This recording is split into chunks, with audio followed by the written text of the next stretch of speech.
नमस्कार दोस्तों, स्वागत है आपका अपने YouTube चैनल स्टडी जोन पर। आज हम सीखने वाले हैं त्रिकोणमिति सारणी के बारे में। ये सारणी एग्जाम में पूछ जाती है, पूरी नहीं पूछ जाती तो लेकिन क्या है, इनके मानों के बारे में जरूर पूछा जाता है। जैसे इनके मानों के बारे में साइन 30 का मान पूछ सकते हैं, कोस 45 का मान पूछ सकते हैं, कोट 60 का मान पूछ सकते हैं। इन मानों के लिए क्या इस सारणी की आवश्यकता पड़ती है। यदि आप इस वीडियो को शुरू से लेकर के अंत तक देख लेते हैं तो इस सारणी को आप कभी नहीं भूलोगे। आइए हम आपको अलग तरह से इस सारणी को बनाना सीख रहे हैं। यदि इस वीडियो को आप एक बार देख लेते हो तो इस जन्म तो क्या, अगले जन्म तक भी क्या है, इस सारणी को आप नहीं भूल पाओगे। इस बनाने के लिए क्या बहुत ही आसान विधि है। आइए हम शुरू करते हैं। सबसे पहले क्या इस सारणी के अंदर दिया गया है, क्या लिखेंगे यहाँ पे लिखेंगे 0 1 2 3 4। फिर इसके नीचे लिखेंगे सभी के नीचे 4 4 4 4 और 4।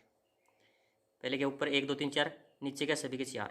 अब सभी के ऊपर वर्गमूल लिख दो, अलग अलग अंडर रूट लिख दो। रूट लिखो, √2 √4 √3 √4 और √4। यहाँ तक लिख दिया। अब इसी से क्या है, सभी मान हम क्या है हल करने वाले हैं। क्या है 0, अब देखो कैसे रखें, √0/√4 है। 0 का रूट 0 होता है, 0/4 का रूट क्या होता है 2 होता है, 0/2 क्या होता है 0 होता है। तो इस 30 साइन 0 की वैल्यू क्या आ जाएगी 0 आ जाएगी। अब 30 की वैल्यू क्या दिया है √1 का मान और √4। 1 की वैल्यू क्या होती है 1 ही होती है, √4 की वैल्यू क्या होती है 2 होती है। इसका मान 1/2।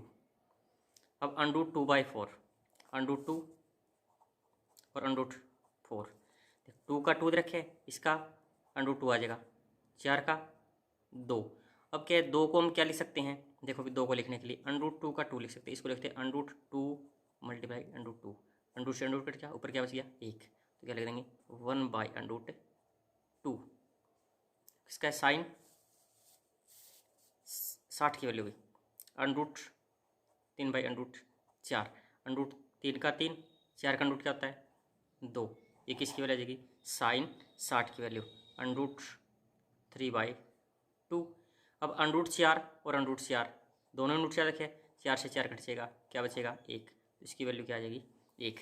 समझ में आई होगी भी। अनरूट्स क्या 4 का हमने रूट निकाला, 4 का हमें पता है 2 है, सिर्फ ऊपर का 0 का 0 होता है, 1 का 1 होता है। 4 का हमें पता है, इससे किस किस का निकालना है, सिर्फ इस 2 का और 3 का। ये निकाल दिया हमने और इसको लिख दिया।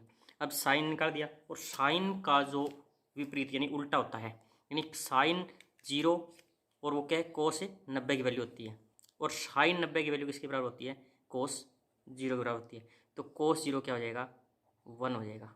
अब कोस 30 की वैल्यू साइन 60 की वैल्यू के बराबर होती है √3/2। 45 की वैल्यू दोनों की सेम होती है 1/√2। और कोस 60 की जो 30 की वैल्यू साइन की हो जाएगी 1/2, और इसकी वैल्यू क्या आ जाएगी 0। यहाँ तक आए समझ। अब अगला दिया गया है टेंजेंट का मान। इसका मान निकालना हमें टेंजेंट। अब टेंजेंट की वैल्यू देख क्या होती है, टेंजेंट साइन बाई कोस, ये होता है। साइन की वैल्यू 0/1, 0/1 क्या होती है 0 हो गया, साइन 0/0। ठीक है।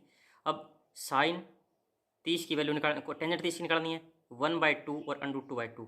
2 से 2 कैंसिल हो जाएगा, यहाँ पे क्या बचेगा 1 और √3, तो 1/√3। अब 45 टेंजेंट 45 दोनों के नीचे क्या √2 है, √2 से 2 क्या कैंसिल हो जाएगा, 1 यहाँ पे है, 1 1/1 क्या होता है 1 हो जाएगा। टेंजेंट 60 की वैल्यू, अब इसके नीचे 2 है और इसके भी नीचे 2 है, 2 से 2 कैंसिल हो जाएगा, और √3/1 तो क्या हो जाएगा √3 हो जाएगा। अब 0/1 क्या होता है अपरिभाषित होता है इसका, या इन्फिनिटी होता है, या इसका अनंत होते हैं, तो इसको क्या लिख सकते हैं अपरिभाषित, या क्या है इन्फिनिटी। ठीक है। अब 10 किसका होता है कोट का रिवर्स उल्टा होता है अपरिभाषित, या इसको अपरिभाषित लिखो या इन्फिनिटिव लिख दो। ठीक है। अब कोट 30 की वैल्यू क्या जाएगी इसके 60 के, टेंजेंट 60 के, टेंजेंट 60 की वैल्यू क्या है √3, तो इसकी वैल्यू क्या है √3 में। और 45 की दोनों की क्या होती है सेम होती है, कोट 60 की वैल्यू टेंजेंट 30 की वैल्यू होती है, तो 1/√3। और कोट क्या रखें 0, तो इसका वैल्यू क्या आ जाएगी 0 आ जाएगी। अब किसका बन गया सेक का निकालने के लिए क्या चाहिए सेक क्या मतलब क्या होता है? 1/cos, 1/cos भी। अब 1/cos, 1/cos, cos इधर रखे एक, और 1/1 क्या हो जाएगा? 1 हो जाएगा। ठीक है। अब क्या है? 1/cos, 1/√3, तो रकम पलट जाएगी, बदल जाएगी, तो क्या हो जाएगा? 2/√3। इसको पलट दे 1/2, और 1√2 क्या? √2/1, तो √2 का 2 आ जाएगा। अगला क्या रखे? 2/1, तो यहाँ पे क्या आ जाएगा? 2 आ जाएगा। ठीक है। अब कोस किसका रखे है? 1/cos, 1/ क्या रखे है? 0, 1/0 क्या होता है? इन्फिनेटिव या क्या है? अपरिभाषित होता है। ठीक है। अगला क्या दिया है इसमें?